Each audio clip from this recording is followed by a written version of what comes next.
네. 저는 카이스트 기계공학과 공경철 교수고요. 저희 연구실은 웨어러블 로봇 연구실입니다. 그 영어로는 엑솔랩이라고 엑소스켈레톤 레보라토리를 줄여가지고 엑솔랩이라고 부르고 있습니다.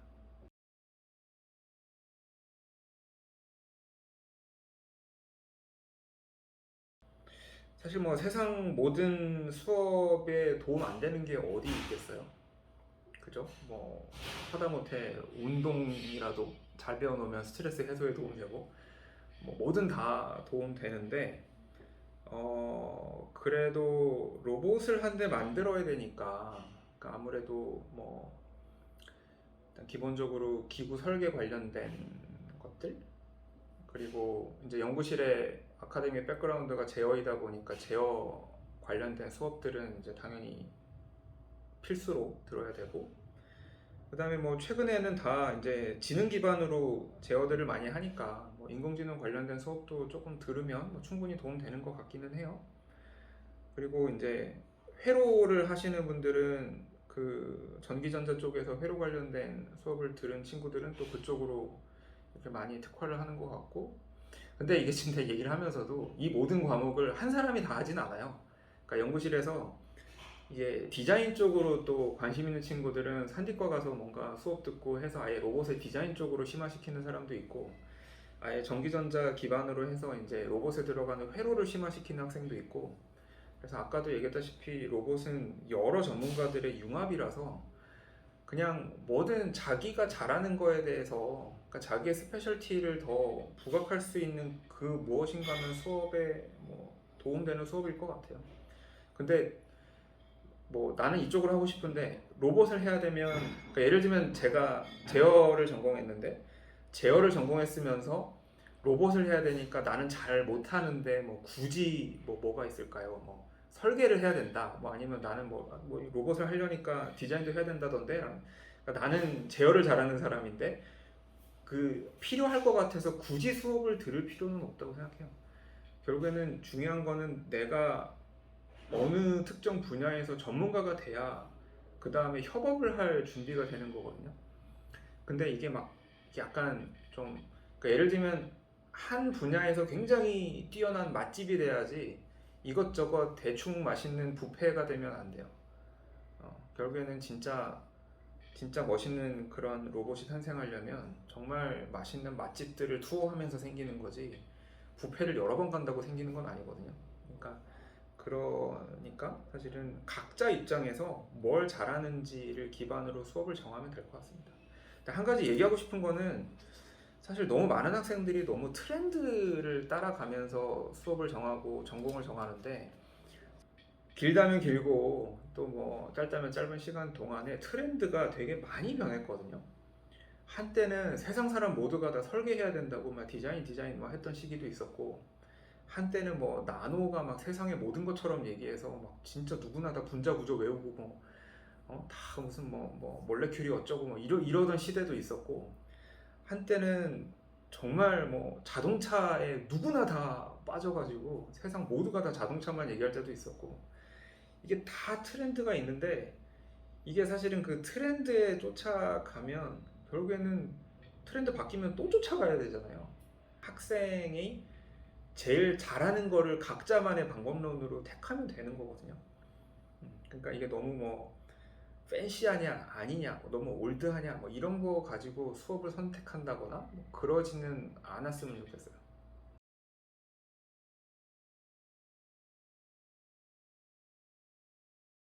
제 생각에는 음, 이게 뭔가 추천할 만한 서적이나 매체라면 뭔가를 정보를 습득하거나 뭐 누군가한테 뭐 어떤 좋은 말을 듣거나 뭐 이런 걸 거 아니에요. 근데 그거보다는 가능한 한 이제 뇌가 말랑말랑할 때, 가능한 한 좀 여유가 있을 때, 그러니까 본인에 대해서 돌아볼 때 자기의 철학을 좀 다지는 게 좋을 것 같거든요. 그게 꼭 뭐, 나는 뭐 예를 들면 무슨 뭐 고대 그리스 무슨 철학을 따를 거야 이런 얘기, 이런 막 거창한 철학이 아니라 최소한 자기 인생의 비전이 뭔지, 자기 인생에 주어진 미션이 뭔지. 그러니까 이거는 진짜 정말 내가 절대 현실에 굴복하지 않을 나만의 어떤 목표가 뭔지, 그 다음에 내가, 그러니까 또 굉장히 중요한 게 내가 잘하고 있는지 못하고 있는지를 내가 어떻게 평가할지, 뭐 그런 것들을 정하는 게 상당히 시간이 걸리고 노력이 들어가요. 근데 나도 굉장히 예전에는 이게 막 다른 사람들한테 가르침을 받아서 내가 저 사람의 말을 들어서 나도 저런 걸 해야지라고 생각했었는데, 그래서 뭐 저는 사실 대학교 때 굉장히 초반에 그런 거에 대한 고민이 많았어가지고 무슨 저기 도올 김영옥 선생님의 서원 뭐 이런 데도 갔다가 칸트 뭐 이런 것도 공부했다가 뭐 무슨 베레베레 지금 생각하면 참 희한한 것도 많이 했는데, 결국에는 이게 얼마나 자기가 고민 많이 했냐더라고요. 왜냐하면 자기 인생은 자기밖에 모르는 거고, 자기가 어떤 걸 좋아하고 어떤 걸 싫어하고 이런 것도 자기밖에 모르고, 지금 현재 21세기 오늘을 살아가는 나랑 예전에 그때의 철학자들은 다 다른 세상을 살고 있고, 그러니까 진짜 생각을 좀 많이 하시고요. 본인과의 대화를 많이 하시고, 남의 대화와 남의 글을 읽으려고 하는 시간보다는, 그래서 좀 본인에 대한 자기 확신을 먼저 가지시면 좋을 것 같아요. 그게 진짜 큰 힘이 되는 것 같더라고요.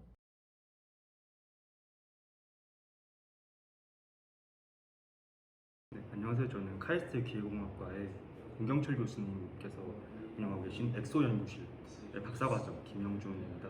저 같은 경우에는 이제 카이스트에서 전기전자랑 그리고 기계공학과를 복수 전공했고 지금 박사과정 1년차 하고 있습니다.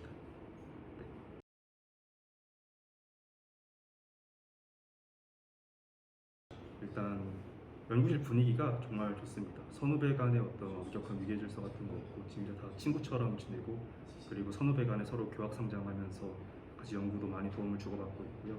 그래서 진짜 친구 같고 가족 같고 그런 분위기입니다.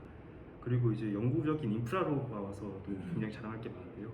저희는 이 로봇을 연구해야 하는 로봇 연구에 필요한 여러 가지 인프라와, 그리고 인간의 동작을 분석하고 인간의 어떤 행동을 예측하고 이런 것을 위한 인프라가 모두 잘 구축되어 있습니다. 그래서 또 컨소시움이 굉장히 크게 구성되어 있습니다. 이게 로봇을만 아니라 사람을 다 같이 연구해야 되는 분야이기 때문에 지금 세브란스 재활의학병원이나 아니면 다른 뭐 재활의료 병원들과 굉장히 큰 컨소시엄을 맺어서 함께 이렇게 연구를 진행하고 있고요. 그리고 저희 연구실 같은 경우는 굉장히 다양한 분야를 다루고 있습니다.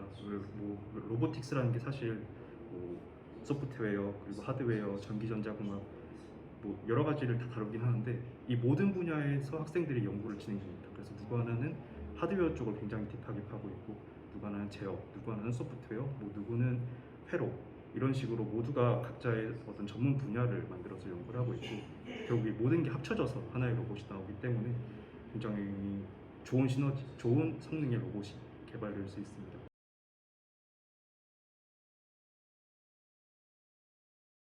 네, 저희 연구실 최근 뭐 여러 가지 성과가 있지만 가장 자랑할 만한 성과라고 하면은 그 작년에 열린 사이베슬론 대회에서 1등과 3등을 한 것인데요. 사이베슬론 대회가 뭐냐면은 어떤 장애인들이 웨어러블 로봇이나 어떤 의수 같은 것을 입고 올림픽처럼 그런 어떤 경주를 하거나 아니면 경연을 하거나 이런 대회입니다. 아까 말씀드렸다시피 이 로봇 한 대를 만들기 위해서는 어떤 기계공학만 필요한 게 아니라 기계공학, 전기전자공학, 뭐 컴퓨터공학 여러 가지가 필요합니다. 하드웨어 쪽으로 좀 말씀드리자면은 저희 같은 경우는 웨어러블 로봇이라는 게 굉장히 강력한 파워를 내면서도 가벼워야 됩니다. 그러다 보니까 굉장히 토크 밀도가 높고 그리고 굉장히 강력한 힘을 낼 수 있는데 가벼운 이런 구동기에 대한 연구도 진행을 하고 있고요. 또 제어공학적으로 따지면은 로봇을 사람이 입었을 때 로봇이 때문에 저항감이 느껴지면 안 됩니다. 그 로봇을 입어도 마치 아무것도 입지 않은 것처럼 로봇이 져야 되기 때문에 이런 기계적인 마찰이나 이런 걸 기계적 임피던스를 하는데 이런 걸 저감시키는 연구도 진행을 하고 있고요.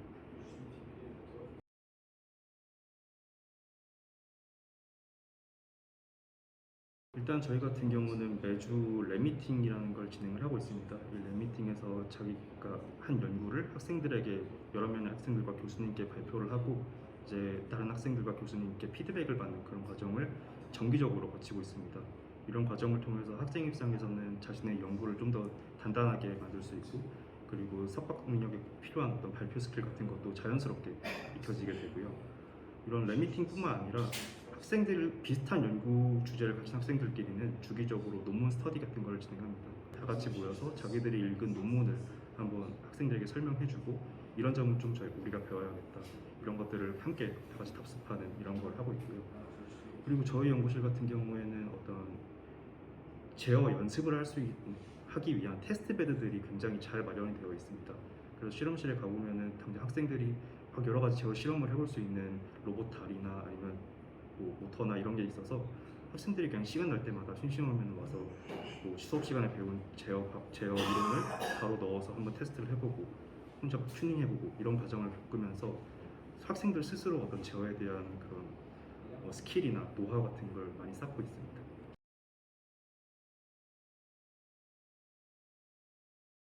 저희 연구실은 이제 개별 연구생 URP 학생들에게 1대1로 전담 사수가 붙습니다.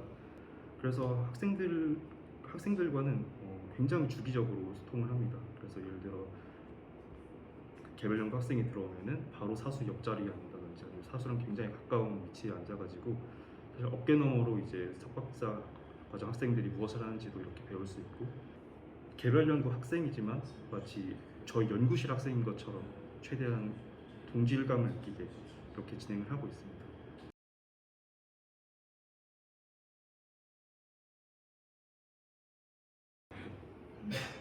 저 같은 경우에는 기계공학과 전기전자공학을 복수 전공을 했습니다. 이 로봇이라는 게 사실 딱 로봇을 만들려고 해보면은 대부분이 납땜 작업이고 대부분이 회로 작업이고 제일 많이 고장나는 것도 이제 회로 쪽에서 제일 많이 고장납니다. 그러다 보니까 아마 전기전자 쪽인 지식이 약간 부족하거나 그러면은 로봇을 개발하거나 로봇을 디버깅하는 과정에서 굉장히 큰 애로사항을 겪게 됩니다. 그러다 보니까 개인적으로는 좀 전기전자공학을 복수전공이나 부전공을 하고 오면은 많은 도움이 될 것 같고요. 그리고 로봇의 어떤 제어 알고리즘을 이것을 컴퓨터로 옮겨서 코딩을 다 해야 됩니다. 그러다 보니까 이 컴퓨터, 뭐 아두이노부터 시작해서 인베디드 코딩 쪽도 굉장히 많이 필요하고요. 그걸 위해서는 역시 전기전자공학이나 아니면 컴퓨터공학과 쪽의 수업을 좀 많이 들으면 큰 도움이 되실 것 같습니다.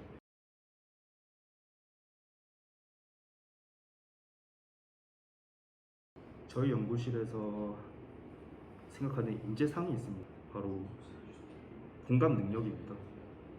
저희 연구실은 단순히 로봇을 한 대를 만드는 거에서 끝나지 않습니다. 이 로봇이 수십 명의 사람들에게 실제로 입혀지고 실험 과정을 거칩니다. 그러다 보니까 자신이 만든 로봇에 대해 책임감을 가져야 됩니다. 이 로봇이 사람들에게 어떠한 피해를 줄 수 있는지 그리고 어떤 도움을 줄 수 있는지를 굉장히 면밀하게 분석을 해야 되고 마치 내가 사용자가 된 것처럼 그 사람에게 완전히 몰입을 하고 완전히 공감을 해서 로봇 한 대를 제작해야 합니다. 그리고 로봇이라는 게 여러 가지 공학에 합쳐져서 만들어진 그런 어떤 결과물이기 때문에 로봇 한 대를 위해서 수십 명의 학생들이 달라붙어서 만들어야 되는데 이를 위해서는 학생들 간의 소통 능력도 중요하고 그리고 학생들 간의 공감 능력도 굉장히 중요하겠죠.